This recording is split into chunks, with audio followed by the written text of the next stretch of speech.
let's bring back my favorite anti-Semite destroyer, okay?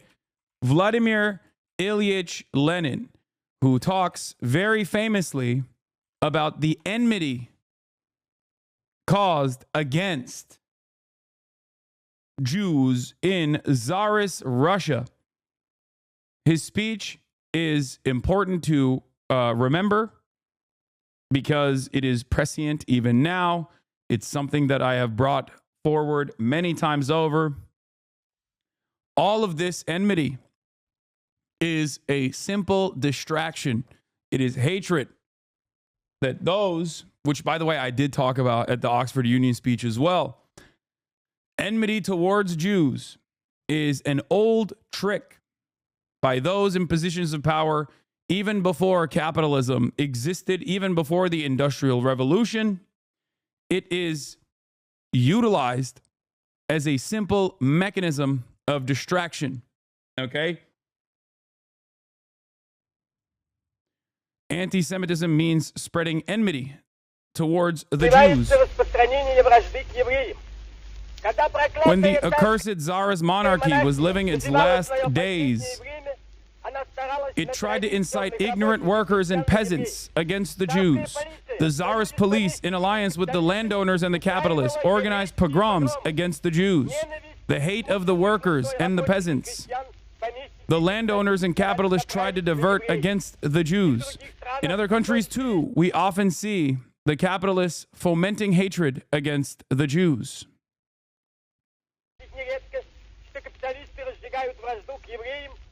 In order to blind the workers, to divert their attention from the real enemy of the working people, capital.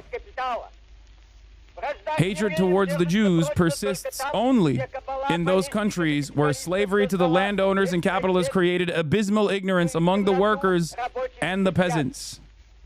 Only the most ignorant and downtrodden people can believe the lies and slander that are spread about the Jews. This is survival of ancient feudal times, when the priests burned heretics at the stake, when the peasants lived in slavery, and when the people were crushed and inarticulate. This ancient feudal ignorance is passing away. The eyes of the people are being opened. It is not the Jews who are enemies of the working people. The enemies of the working people are the capitalists of all countries. Among the Jews, there are working people and they form the majority. They are our brothers who, like us, are oppressed by capital. They are our comrades in the struggle for socialism. Among the Jews, there are kulaks, exploiters, and capitalists, just as there are among the Russians and among the people of all nations. The capitalists strive to sow and foment hatred between workers of different faiths, different nations, and different races. Those who do not work are kept in power by the power and strength of capital. Rich Jews, like rich Russians and the rich in all countries, are in alliance to oppress, crush, rob, and disunite the workers. Shame on accursed Tsarism, which tortured and persecuted the Jews. Shame on those who foment hatred towards the Jews, who foment hatred towards other nations. Long live the fraternal trust and fighting alliance of the workers of all nations in the struggle to overthrow capital. Vladimir Ilyich Lenin. There is perhaps no more concise and prescient statement on the unnecessary division that is very successfully created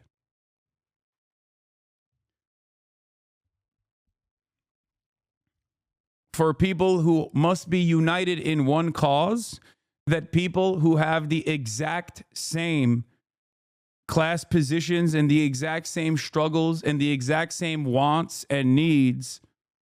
It's simply one of the oldest forms of bigotry. And the reality of the matter is, it is a very successful method. I do not agree with it. I think it's untrue, first and foremost. I think that's the simplest way to put it, right? I don't agree when people say like, nah, you don't understand. this is how Jews are. It's like, no, they're not. There is no singular group that is monolithic, okay?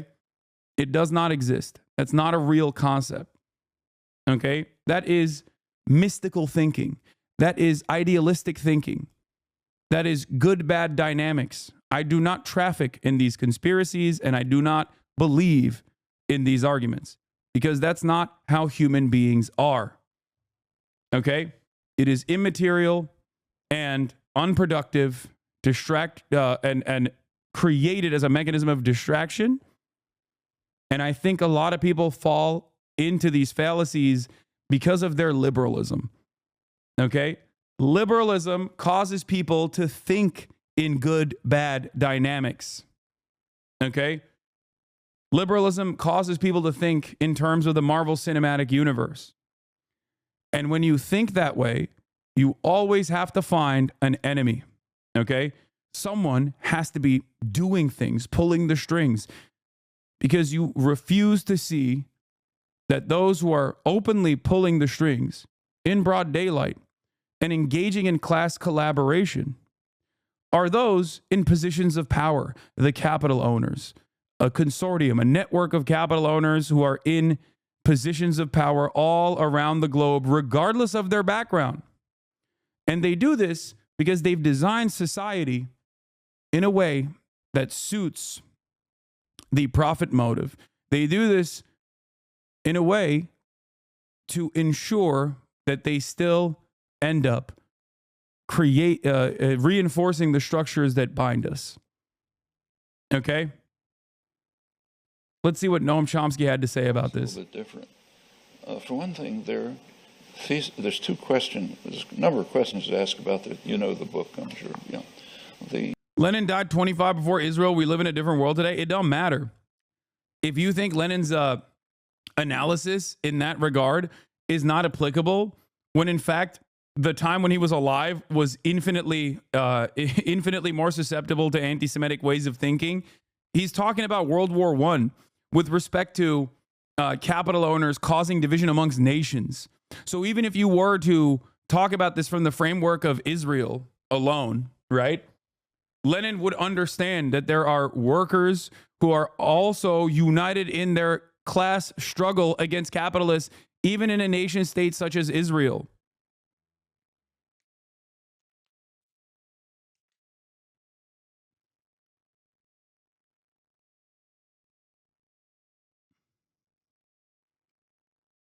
Anyway. Leo Frank was a Jewish man who was lynched because he was wrongfully convicted for the murder of teenager Mary Fagan. Jury believed the black man's testimony to Jim Conley over Frank's. A witness averred on his deathbed that he saw Jim Conley kill Fagan. Leo Frank is used as a dog whistle for Jewish people doing crimes of pedophilia and killing children, saying Frank is guilty today. He's literally just dog whistling. Yeah, I didn't know that. Sorry. I mean, I don't know the full details of the Leo Frank story. I know that it was like the pivotal reason why the ADL began.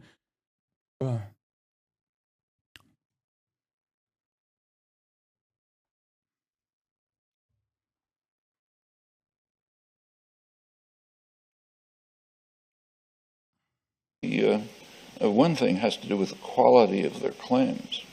The other is about its reception. Notice that I think it is well received, and I think the reason is it exculpates the U.S. government. It says, look, we're fine. But what can we do? There's this powerful Jewish lobby that's controlling us. So we'd be delighted to be benevolent and, Dude, banger. Straight up. It abdicates responsibility away from America, American capitalists, the American State Department. It's such a comfortable little narrative. And it is no different. It's a dual narrative that exists when Americans also look at the situation in Israel and go, well, they say they're doing this for Jews, right? And think, okay, maybe fucking this has something to do with Judaism. Like they're saying they're doing this for Judaism, right? When in fact, American Jews have very different opinions and a very different relationship with Israel from one another. They are not in agreement with one another on their relationship with Israel and how it must exist or how it should exist. And this is before we even factor in the very desperate and very deliberate social conditioning that exists, and how Zionism has basically reformed itself as a new national religion for a lot of Reform Jews in America. Okay? In their upbringing, in their development. Having said that, however, we always forget to mention something truly important in this process, which is Christian Zionism. Christian Zionism historically has predated Jewish Zionism. It blows my mind that people just simply don't understand this. Like, it was actually Jews in the UK that openly criticized the Balfour Declaration. Lord Balfour was not exactly a fan of Jews. He was, however, a Christian Zionist. We never consider CUFI, Christians United for Israel, and its importance in this subject. We never consider that there are 10 times more rabid evangelical Christian Zionists in this country than there are Jews in total. Anti-Zionist, Zionists, it doesn't matter. The number of Christian Zionists in this country who believe in a Armageddon theological justification for why Israel must exist in the ways that it does as a ethno-state for the chosen sons of God numbers 10 times more than the number of Jews all Jews in general, anti-Zionist Jews, pro-Zionist Jews, ultra-Zionist Jews alike. Yeah, Zionism started with Balfour, clueless. No. Do you think that I am unfamiliar with the inception of Zionism? Do you think I don't know who fucking Theodor Herzl is? Are you stupid?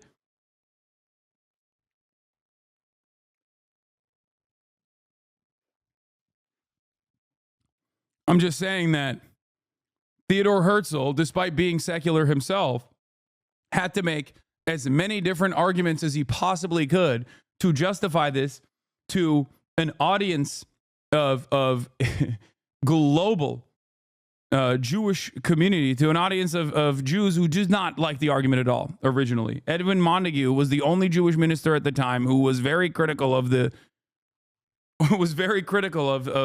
Balfour Declaration.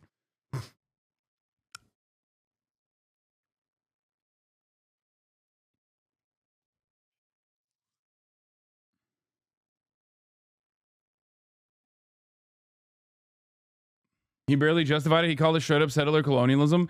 No, that's a justification, chatter. It was a different time. That was him selling it to other colonialists to say, we will aid in your effort of controlling this region. That is a justification. We just look back at it now. That's the reason why the early JNF, like Jewish National Funds and whatnot, were openly considered colonial funds. Like, they knew that what they were doing was settler colonialism, and that's how they were trying to present it to non-Jews who were also involved in this process, who also were like, no, this is great. Theodor Herzl originally went to the Ottoman Empire and was like, give me Palestine. The Ottoman Empire was like, no. No thanks.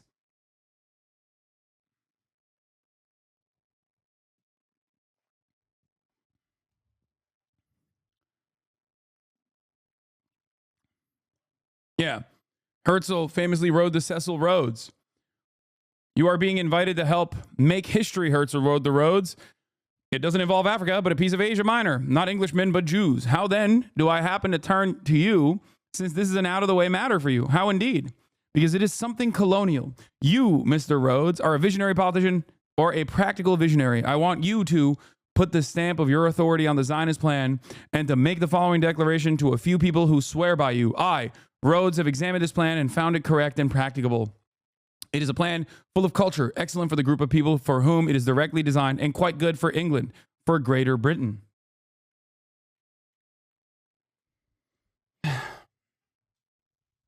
This man was only invested in the development of a Jewish ethno-state, okay? Theodor Herzl. And there were, he was far from the most aggressive at the time. I would say Jabotinsky was far worse in his commentary and his rhetoric and his open declarations and allegiances with fascism. But Theodor Herzl seen as the, godfather of Israel, did not really care. He had one mind. He had one mindset. He would go and make a religious justification to religious Jews. He would go and make a secular justification to secular Jews. He would go and make a colonialist justification to colonialist non-Jews. It didn't matter. Do you understand? It was more so just, I really want this. I really want this bad. But let's get back to Noam Chomsky. Yeah, even a socialist justification. That's the other part. Labor Zionism.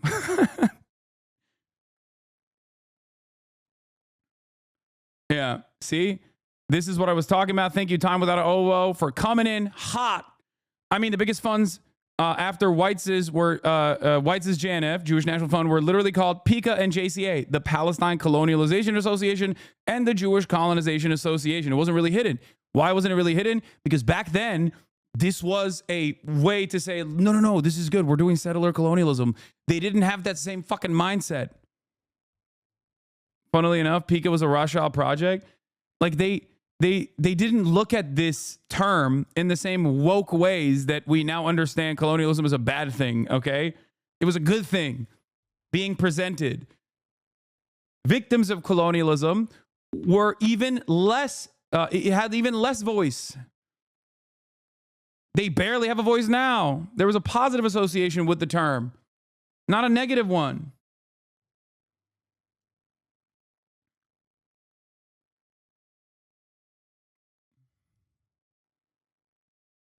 Anyway, let's continue. Helping people are natural instincts, but we're trapped by the Jewish lobby. Well, that's a pretty good reason, I think, why it is accepted. Yeah. The second question is about the thesis.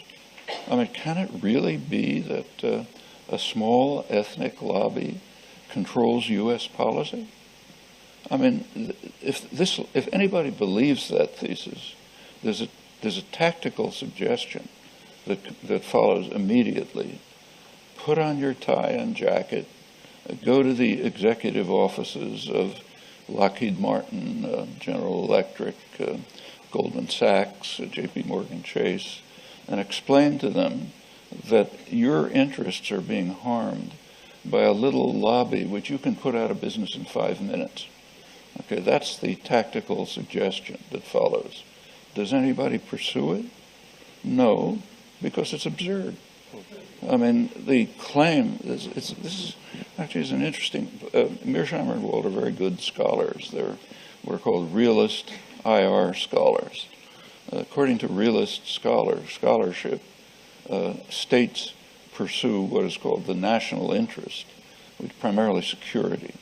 It's an anarchic world, and states try to preserve their own security, well-being of their own populations, and the national interest. There's a lot of questions that are open there. First of all, what is the national interest?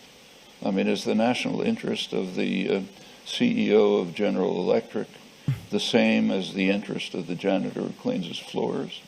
No, their interests are quite different. So what's the national interest? Where to start? Well, in practice, it turns out that the interests of state power and concentrated economic power. You take a look at the formation of policy, that's what it defends. Is the national interest in that sense harmed by U.S. policy towards Israel? Well, pretty hard to argue that. This is why I always say, and I said this in my Oxford speech as well, saying Israel has anything to do with Judaism is like saying ISIS has anything to do with Islam. Okay? ISIS is true Islam, Israel is true Judaism. These are both silly attitudes. These are wrong. Okay? At its base, it's just a fundamentally incorrect position. And it also revolves around the notion that these people have a monolithic understanding and a monolithic approach. Okay? That all Jews believe this or all Muslims believe this. It's wrong.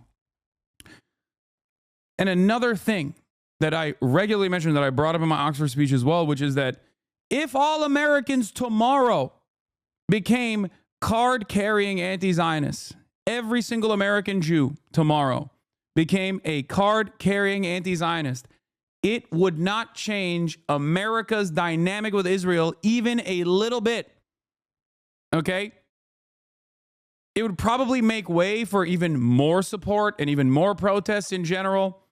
But I promise you, the American state would still support Israel. Okay?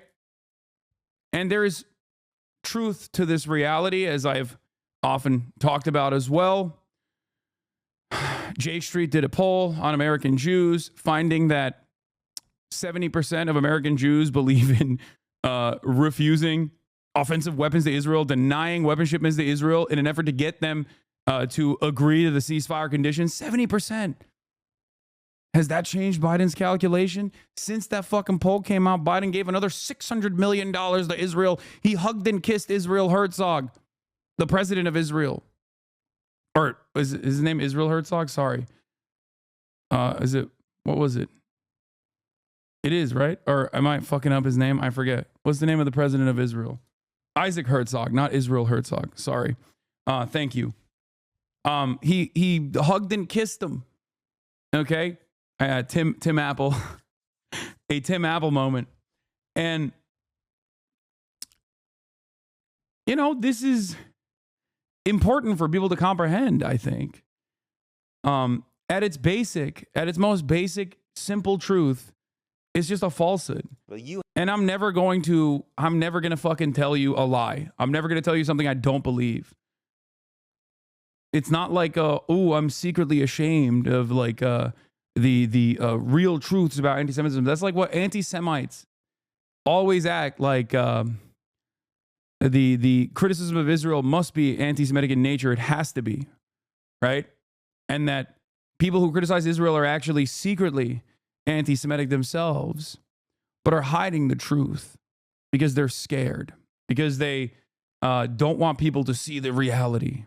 They, they don't want to get canceled or whatever, right? And that's just not the truth. I just don't believe it. And I think it's ridiculous. You know? I think it's fucking ridiculous. The Boston Music clip was clip chimped if you were interested. Yeah, well, I'll look more into it.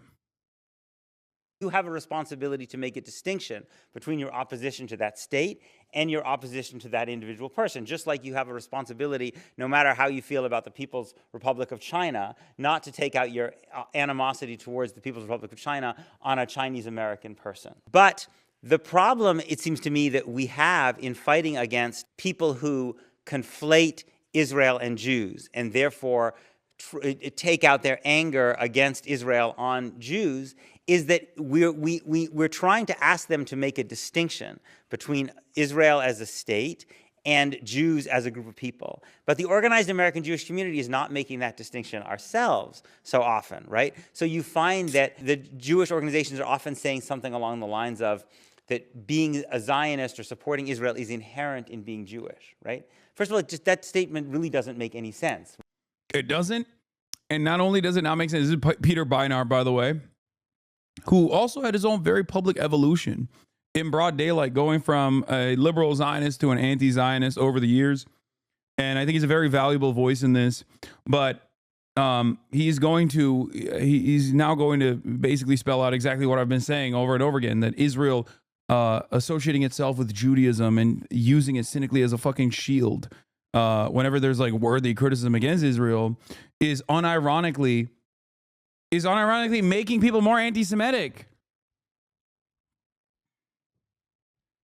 I guess, like, as a Muslim living in the United States of America whose name is Hasan, regardless of how white I am, I recognize how dangerous of a prospect this is because of the ways that the understanding of Islam has been bastardized. The understanding of Islam has been falsely presented as ISIS.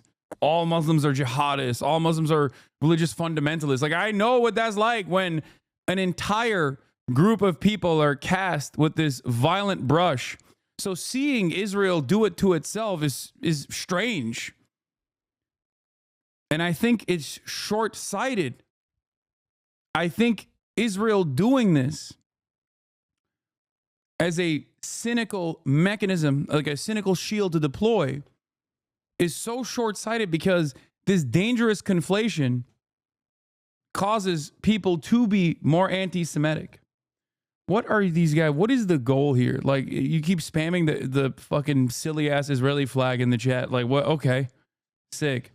Is it to say, like, oh, Hasan is banning the Israeli flag in his chat in a conversation about how dangerous it is to conflate anti-Semitism and anti-Zionism, or how dangerous it is to conflate Israel's actions with Judaism? Is that what it is? Oh, you got it, man. And then you got banned. Oh, how anti-Semitic is Hasan's chat? Oh my God, so brave.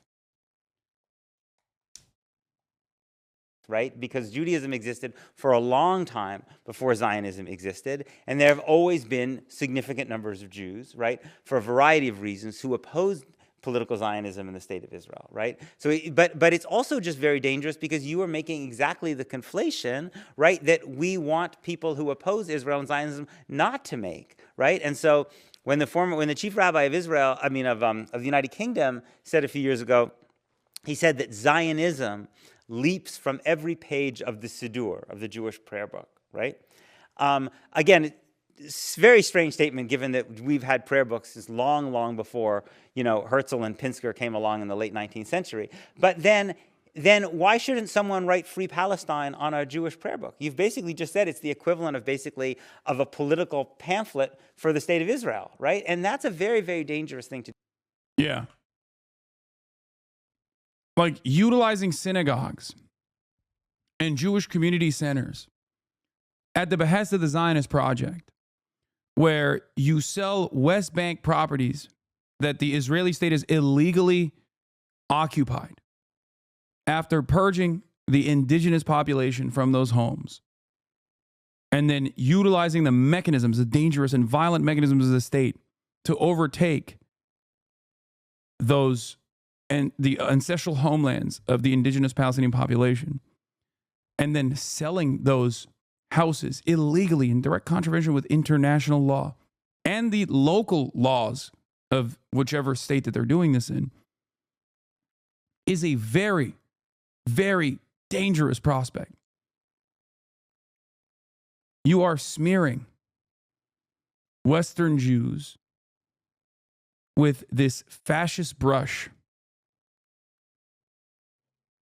Scary stuff.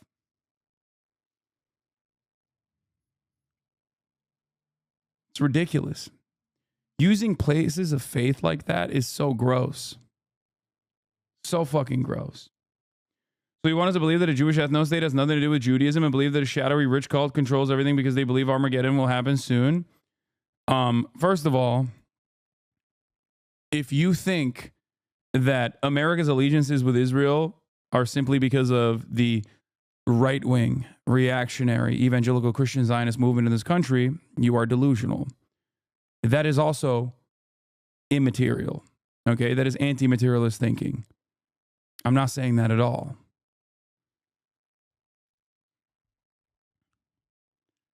What I'm simply stating is, I don't know where you live, chatter.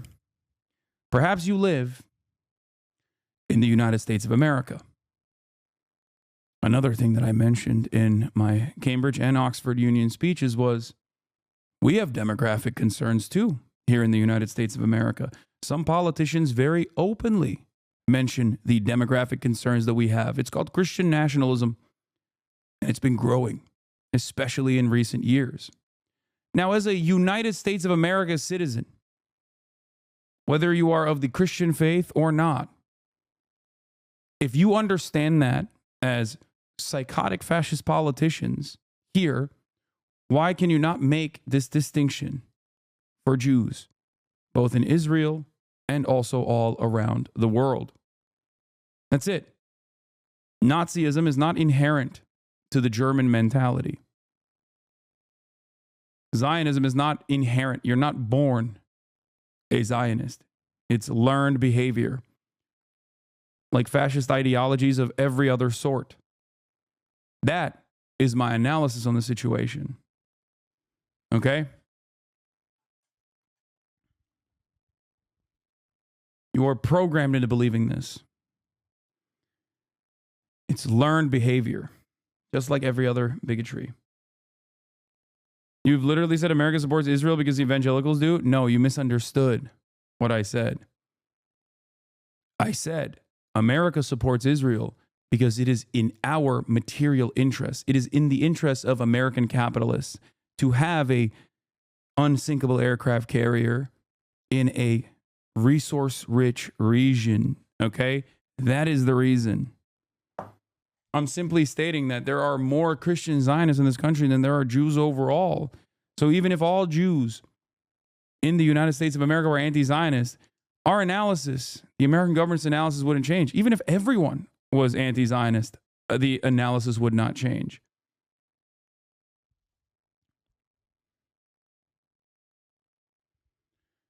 But outside of that, the reason why I talk about the evangelical Christian Zionism movement in this country is because they have genuine outsized political power, so much so that they can make the Republican Party, by way of the Federalist Society, undermine the democratic wishes of Americans. We saw this with abortion.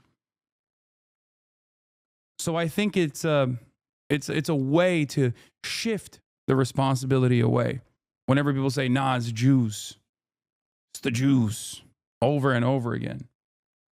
It's not to say, no, it's not the Jews, it's actually right-wing evangelical Christians. That would also be anti-materialist thinking. I do not agree with that at all.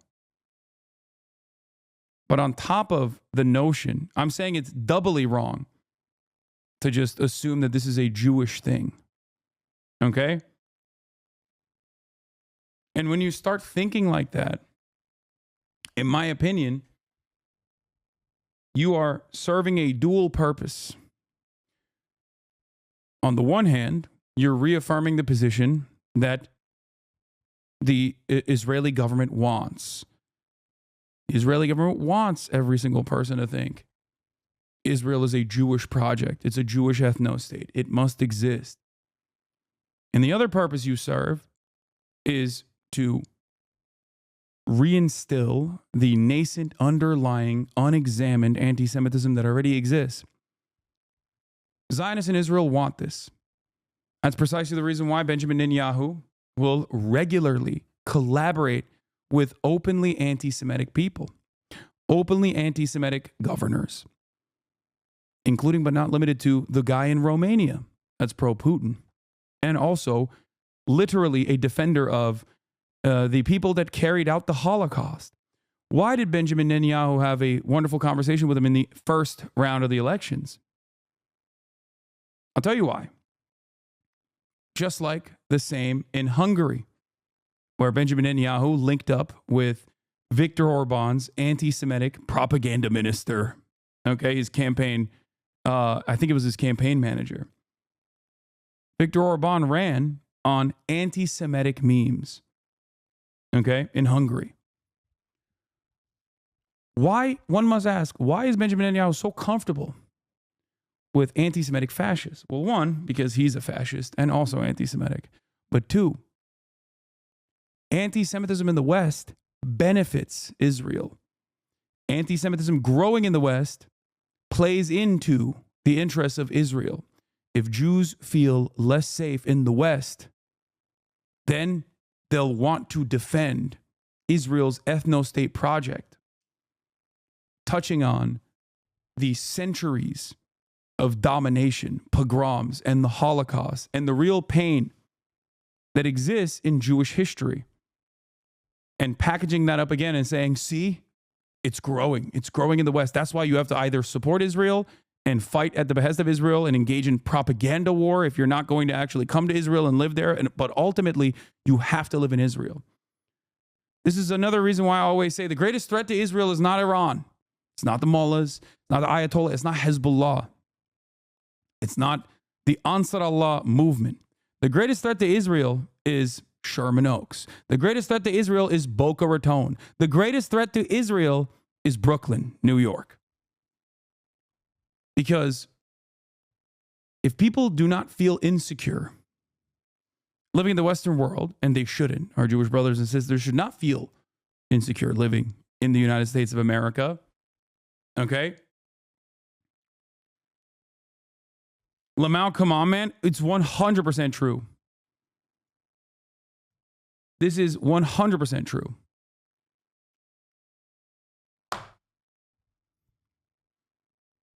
This is why I despise when Joe Biden said that no Jew would be safe in the United States of America or anywhere around the world if Israel didn't exist.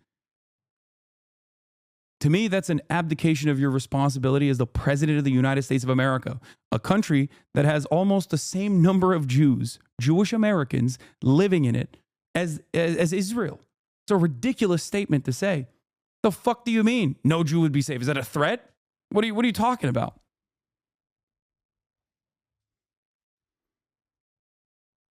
It's a lie. It's a silly lie. It's a silly lie that serves the propaganda purposes of the state of Israel, beefing up the state of Israel.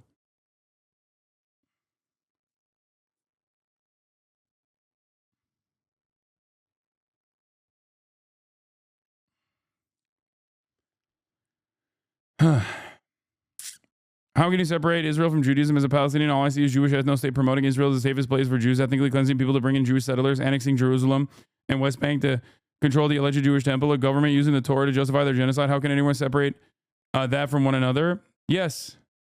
I mean, I understand why Palestinians and people that live in the region develop this attitude. Not Noam Chomsky. Norm Finkelstein talked about this with the Ansar Allah movement.